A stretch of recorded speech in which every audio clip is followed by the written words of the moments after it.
Yun na, basta. So, naka-zoom out talaga yan. Sinadya natin. Tingnan ko kung mas okay. Kasi Amazon naman yung pinagbilan natin.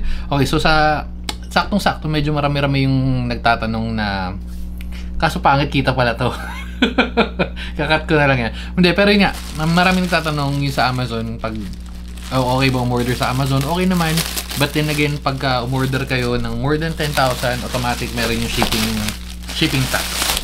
Napakaraming tax sa Pilipinas. Pero pag lower than that, okay naman.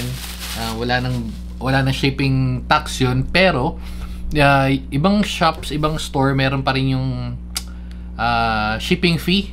Pero halos karamihan pag nag-over ka ng 25 yata or $50 sa sagot na nila.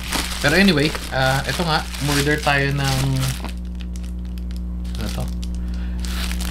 GL-iNet Comet. Nakuha natin to ng roughly around 5,000. Para saan ba to? Para sa remote. Actually, hindi pa ako nakapag-set nito. Ngayon pa lang. Pero bala ko nang kumuha nito. Before pa lumabas to, may nakita na ako yung... Wait, parang bukas. Parang nabuksan, no? Wala na, yun lang. So yun nga, may bago pa nito. May nakita na ako nung yung 5 kVm, nano kVm, speed kVm. Medyo marami-rami na rin naman. Pero kasi, thumbnail muna natin yan. Hindi lang tayo naka-order. Medyo mahirap umorder dun sa mga nakita natin. Lalo na yung nano kVm yata or speed kVm. So para ba saan ba to? Again, sinabi ko nga pang remote. Bakit kailangan mo pa nito? May ano naman, di ba? May yun sa Log Me In, mayroon naman Chrome Remote. Ito kasi is yung mga Log Me In na yun at yung mga kung ano man yung remote software, AnyDesk, kung ano man yung ginagamit mo ngayon, gagana yan kung nakabukas yung PC mo. Pero kung hindi nakabukas, paano? So ito yun, ito para magamit natin yun. Tapos, kung paano siya paganahin ng paganahin talaga, hindi ko pa na-check. Kaya ngayon natin, sabay-sabay natin malalaman. Pero malamang, simple lang naman to.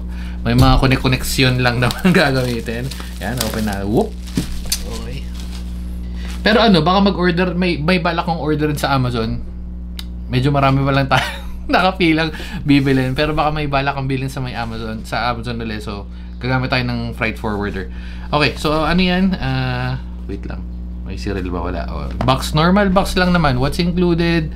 Yung Comet, Ethernet cable, USB-C, Type A to Type C, ganon, isa naman Type C to Type C, HDMI, tsaka user manual. And then, open na natin yan. Ito, makikita natin. Oops. Okay. Connect with GL-iNet. Meron na akong GL-iNet, second GL-iNet device nito. Yung pinakauna ko is yung portable router. Goods yun, hindi natin ginagamit pag may lakad tayo. And what else? Ayun lang. So Ethernet port for connecting device. Ito na. Actually, ito na support nyo. Ayun, no? Ethernet port for connecting a device router with internet access, power, tapos reset button, HDMI 2 for extension or enabling finger switch. Okay. HDMI in para ma-capture yung video from the controlled device. Okay. So, kailangan pala natin nun. So, kailangan ko ito papunta dun sa PC. Parang ganun ba? Sige, tingnan natin. Okay.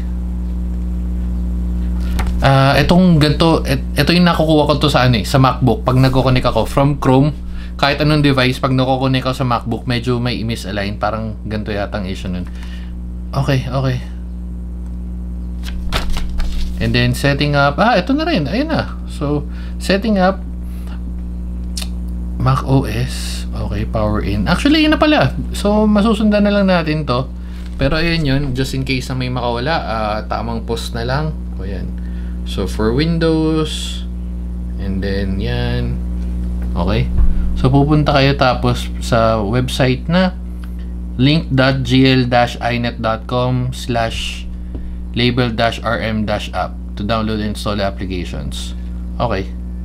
So, ang gagawin ko from MacBook, i-connect natin dito sa Windows na laptop or Windows na desktop. Doon natin isa-setup. Okay. So, ito lang yun. Wait lang. Pero bago tayo magpunta sa main device, okay. Sakto para mas magandang thumbnail ito. Ito na lang thumbnail natin. Yan, para medyo mas messy tignan. Okay. Okay. Balik tayo dito. So, meron siyang kasamang cute size na power adapter na ilang watts? 0.5. Pero USB-C na naman. Ito yung power, syempre. Marami rin yung kasama niya.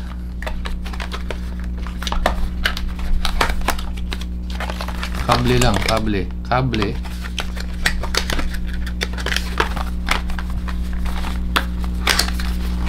Mahirap lang tanggalin yung sa loob kasi may mga paikot-ikot pa. Pero yan na yung buong kasama niya. Halos wala ka nang bibilin. So ito na yung buong setup.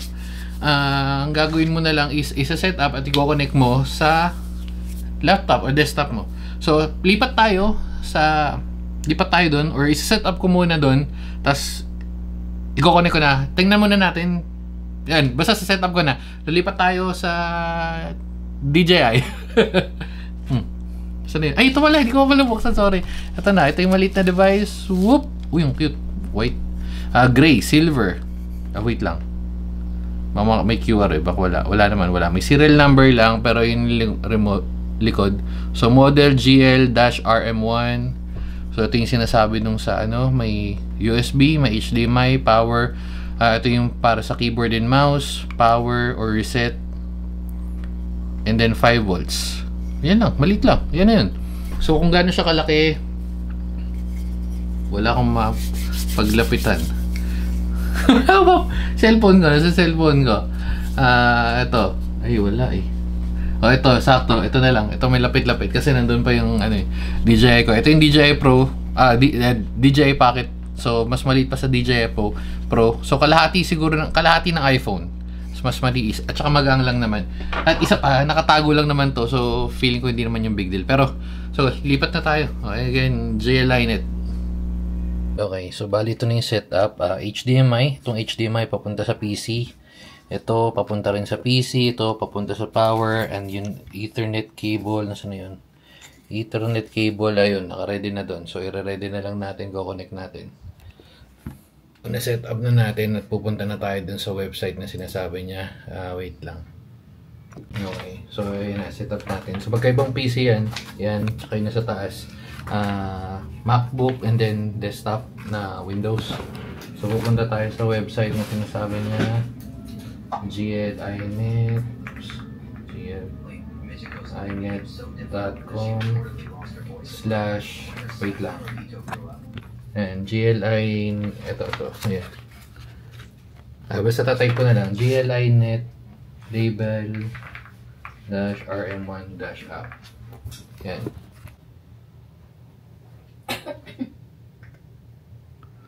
So, yung makikita natin nasaan. Okay, medyo malabo, no? Ayan. Pagpunta natin, in-forward ko kasi para at least nakikita yun doon. Pero, ayan, pagpunta nyo sa website, pumunta lang sa GLINET. Tapos yung sa products and then tag dito, remote control, ito yung GL Comet R1. Ayan, ito. Ayan. So R1, download yan and then download app. Alamang yan. Sana. Ayan, download for macOS. So automatic naman yan na check and then ayan, install. So, feeling ko meron din ito sa dapat meron nito sa tag dito, sa app. Wait lang. Okay, na-download ko na. Feeling ko meron din sa app at feeling ko ito yon. So, testingin na natin mamaya. Testing natin mamaya. Pero ito yung yung UI niya. So, login lang or create lang muna tayo ng account. Ayan, after natin ma-set up, ito lang yung add lang tayo ng device, which is yan. And then, allow. Ayan. So, ayan na, nagko-connect remote. Hindi ko alam kung gaano katagal, pero ensure is wait, pinaglagan ulit tayo. Admin password, so bago to. Shit, medyo fail, pero okay lang. Lumalabas bumili tayo ng pang remote. Kulang tayo ng ATX board. So, ayun yun. Kaya hindi ko pa siya kasi kinakalikot ko. Sabi ko, ba't may parang may kulang? So, nag-check ako doon sa website ng Yan, kala ko iikot. Nag-check ako sa website nung GL-Linet. Kailangan natin ng ATX board, which is GL-ATX PC. Naglalaro siya ng $15 to $19, depende kung saan mo bibilin. Yun lang yun yung kulang ko para makapag reboot. So makakapag-connect tayo kahit patay natin yung PC, mabubuksan natin. So yan, isa pa, technically ano siya, VPN pa rin siya kasi ito, ayun. So yan, may VPN siya diyan, nakita nyo. Tapos wala siyang application sa PC ay sa phone. So if ever balak nyo mag-connect using phone, itong mga application na to hindi siya pwede. So kailangan mo ng PC, either desktop, basta laptop, kailangan mo laptop para mapagana siya. Di ko pa matetesting sa iPad, pero siguro testing ko na yun din doon. Pero yun, buti meron nakaka-bad trip, man. Pero okay lang, so okay lang, at least may direct connection na tayo. Although kasi may direct access naman ako sa Chrome. Although sayang lang. Bibili ako ng ATX, so siguro separate video na lang yun, pero dito na muna natin tatapusin. Pero swabe yung connection na. Since smooth kasi naka 1 gig connection tayo, swabing-swabe. Okay lang, so dito na natin tatapusin. Medyo sablay, pero ganun talaga. So ayan yun. GL-Linet. Bye-bye guys.